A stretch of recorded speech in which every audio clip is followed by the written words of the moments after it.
Om Swastiastu. Halo semuanya, perkenalkan nama saya Putri Aldira Gita Windari. Saya nomor absen 30 dari kelas 10 MIPA 3. Pada video kali ini saya akan menjelaskan tentang pengukuran pada fisika, yaitu terdapat dalam bab 1 subbab 3 serta menjelaskan tentang peranannya dalam kehidupan sehari-hari. Untuk lebih lanjut bisa disimak dalam video ini ya. Sebenarnya apa sih yang dimaksud dengan pengukuran itu? Pengertian pengukuran secara singkat adalah kegiatan membandingkan suatu besaran dengan besaran sejenis yang terdapat dalam alat ukur. Selanjutnya, kita juga pasti pernah mendengar istilah pengukuran dan perhitungan. Apakah kedua istilah ini sama atau memiliki makna yang berbeda? Ternyata, pengukuran dan perhitungan memiliki makna yang berbeda. Pengukuran merupakan kegiatan membandingkan dengan menggunakan alat ukur, sedangkan perhitungan merupakan kegiatan menghubungkan data-data hasil dari pengukuran yang melibatkan operasi hitung matematika. Perbedaan antara pengukuran dan juga perhitungan dapat dibedakan dari dua buah pernyataan. Pertama, ukurlah panjang buku. Yang kedua, hitunglah luas buku. Dari pernyataan tersebut, dapat disimpulkan bahwa pernyataan pertama merupakan pengukuran, sedangkan pernyataan kedua merupakan perhitungan. Pengukuran juga memiliki jenis-jenis, di antaranya: pertama, pengukuran berdasarkan kegiatan. Pengukuran berdasarkan kegiatan ini dapat dikelompokkan menjadi dua. Yang pertama, pengukuran secara langsung, artinya mengukur satu kali langsung mendapatkan hasil. Dan yang kedua, pengukuran tidak langsung, artinya melakukan pengukuran besaran yang berbeda sebanyak 2 kali atau lebih. Contohnya, mencari luas meja. Jenis pengukuran yang kedua adalah pengukuran berdasarkan keabsahan datanya. Pengukuran ini dapat dikelompokkan menjadi dua bagian. Yang pertama, pengukuran tunggal, artinya pengukuran yang dilakukan cukup dengan satu kali pengukuran. Dan yang kedua, pengukuran berulang, artinya pengukuran yang dilakukan secara berulang, seperti 10 kali. Biasanya, jenis pengukuran berulang akan digunakan untuk mengukur sesuatu yang seringkali hasilnya berbeda. Kelebihan pengukuran berulang jika dibandingkan dengan pengukuran tunggal, yaitu pengukuran berulang hasilnya akan lebih mendekati nilai sebenarnya. Kemudian, jenis-jenis alat ukur. Pembagian dari jenis-jenis alat ukur dapat dikelompokkan menjadi seperti berikut. Yang pertama, pengukuran besaran panjang seperti mikrometer sekrup, jangka sorong, dan juga penggaris. Yang kedua, ada pengukuran besaran massa seperti neraca Ohaus, neraca Samalengan, neraca Dacin, dan juga neraca Pegas.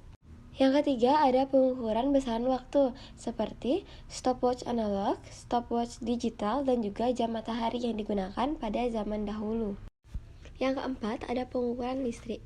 Seperti jika ingin mengukur kuat arus listrik dapat menggunakan ampermeter. Jika ingin mengukur tegangan listrik dapat menggunakan voltameter. Dan jika ingin mengukur hambatan listrik dapat menggunakan ohmmeter. Adapun alat yang digunakan untuk mengukur ketiganya, yaitu avometer atau multimeter. Dan yang terakhir ada pengukuran volume, seperti gelas ukur. Nah, setelah mengetahui jenis-jenis pengukuran dan jenis-jenis alat ukur, kira-kira bagaimanakah cara membaca alat ukur tersebut? Pertama, penggaris atau mistar. Penggaris ini memiliki ketelitian yaitu 0,1 cm. Cara mengukurnya yaitu meletakkan benda sejajar dengan penggaris dan mengukur mulai dari angka 0. Sehingga pada gambar tersebut, pulpen tersebut memiliki panjang 14 cm.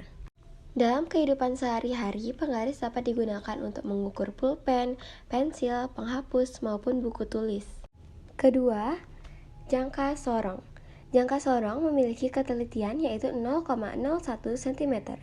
Jangka sorong memiliki beberapa bagian, yaitu rahang luar, sekrup pengunci, skala nonius, skala utama, ekor, pengubah, dan juga rahang dalam. Dalam kehidupan sehari-hari, jangka sorong dapat digunakan untuk mengukur diameter benda yang lebih kecil, seperti mengukur diameter cincin dan mengukur diameter pada kelereng. Cara menghitung dengan jangka sorong yaitu: pertama, menentukan skala. Skala pada jangka sorong ada dua, yaitu skala utama dan skala nonius. Skala utama merupakan angka sebelum 0, dan skala nonius merupakan garis yang lurus dengan garis nonius. Pada gambar tersebut, skala utamanya atau angka sebelum 0 adalah 2,4 cm dan skala noniusnya adalah 7 cm.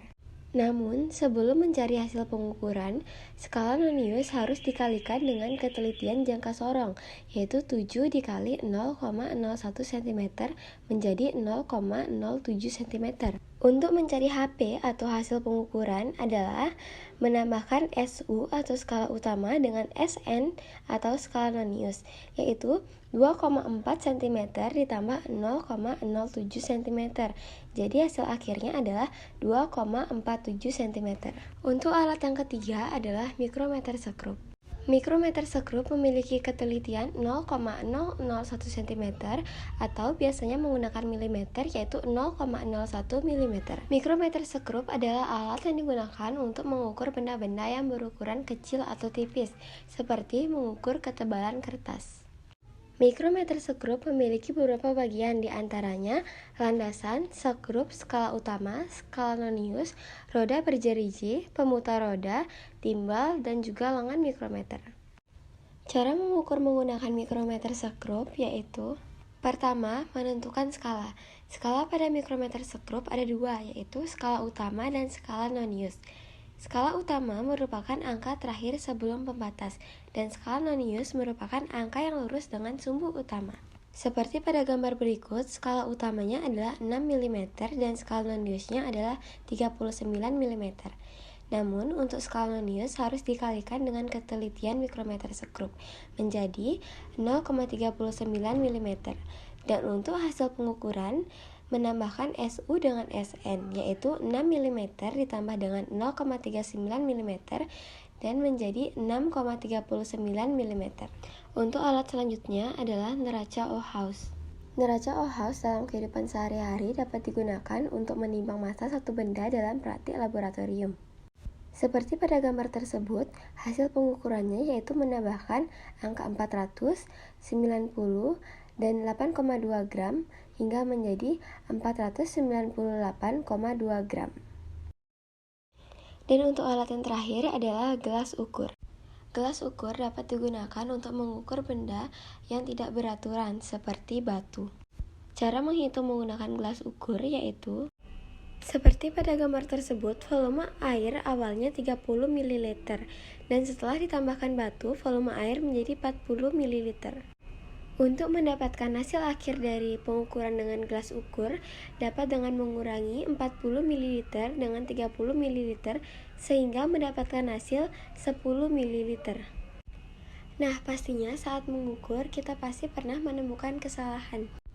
Kira-kira apa sajakah kesalahan yang terdapat dalam pengukuran?